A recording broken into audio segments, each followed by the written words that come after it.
a neighbor who's off duty, who's a cop off duty, gets his black neighbor arrested by the police.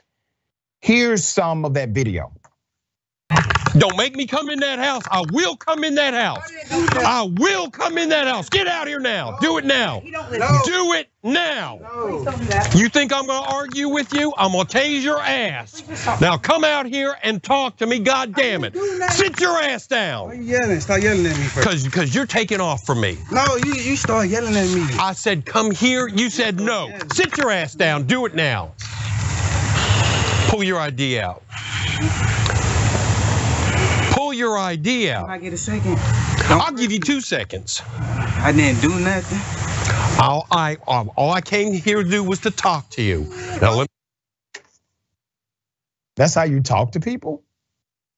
That's all you came there to do, was to have a conversation? Well, that is a rude and violent and aggressive way to do so, officer. Not friendly. Let me give you background to this insanity. Let's put up a picture of the black male who had to endure this extremely troubling situation. His name is Kadron Marquez Locklin. Per the report, he worked for Orange Grove and was dropping off a client with developmental challenges when the family's dog got loose, all right? So keep in mind now, okay? He works for a company. He's dropping off a client that has developmental challenges. The family's dog got loose. That's what happened, all right?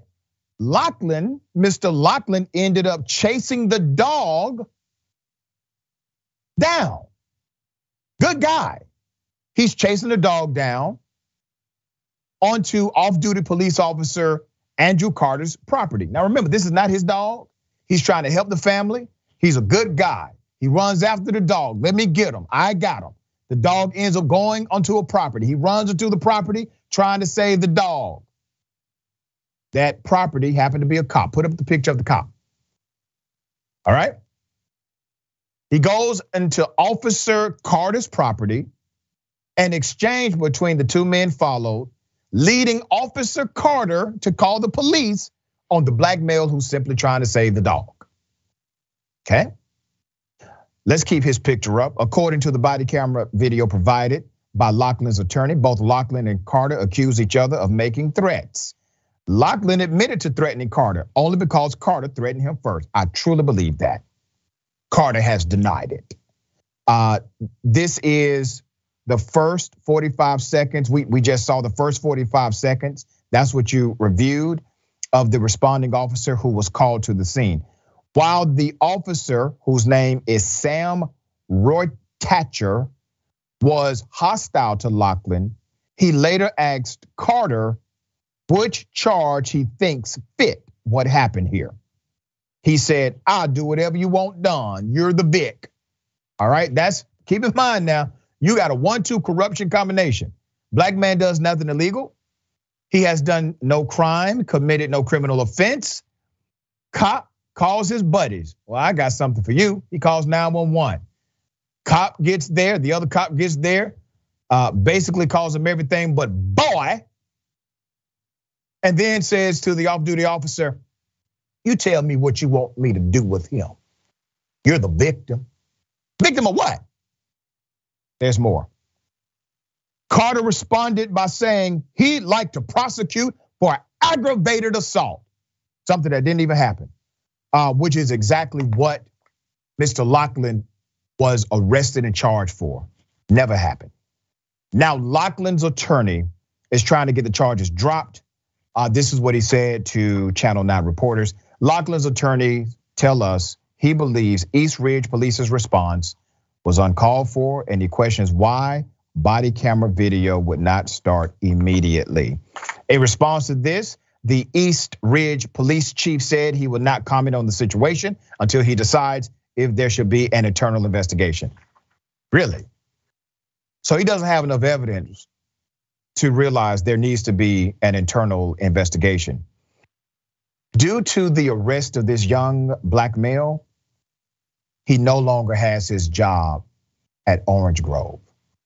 He has been let go, okay? So I want to highlight something here, because it's not just bias in the criminal justice system. Bias, racism, bigotry in the criminal justice system unfairly targets black men in particular. It creates a ripple effect in the socioeconomic ecosystem of that individual.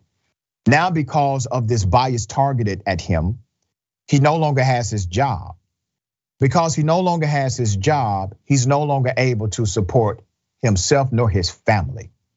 Because he's no longer able to support himself or his family, those that depend on him will have less options in the world. And those less options will equate to what we know as a diminished outcome. You see how this works? There's a cause and effect relationship to one incident, one day in the life of one man that impacts many because of bias, racism, and corruption. That's why we fight. A.B., thoughts here? Yeah, so my first issue was when the cop was like, don't make me come in there. You can't come up in here without probable cause or reasonable suspicion. And even then it's limited. So you wasn't coming up in here. Let's start there. The other thing is you have a police officer who called the police. Why didn't you do your job? Maybe you could have served and helped him get his dog. Exactly. That would have been a better solution to this problem. It's just sickening where we're at. I feel so bad for that young man. This is very triggering and traumatizing. And we just gotta do better, because our police, they out here wilding out. They acting like gangbangers and not police officers. Right, and listen, I need corporations, I need employers to do better too. Stop firing people just because there's a police report. You don't need more evidence than just watching Indisputable to see the police will lie. So let's start there, all right? Let's start with that very simple premise. If this person has been a good worker, if they have a credible defense, if you're able to sit down and understand, hey, this is what happened, do it. But to keep firing people because of a police report, that's what they want. They know that he'll never get convicted by a jury, nor will he have some kind of penalty beyond that night in jail or the fine or the bond he had to pay to get out of jail. They know this, right? They're depending on you to fire him. They're depending on you as a society and as a corporation to shun him. That's what they're depending on. They know he will likely never be convicted, but he may be convicted in the court of public opinion with you all right? So I need you to stand up too. I'm talking to corporate America.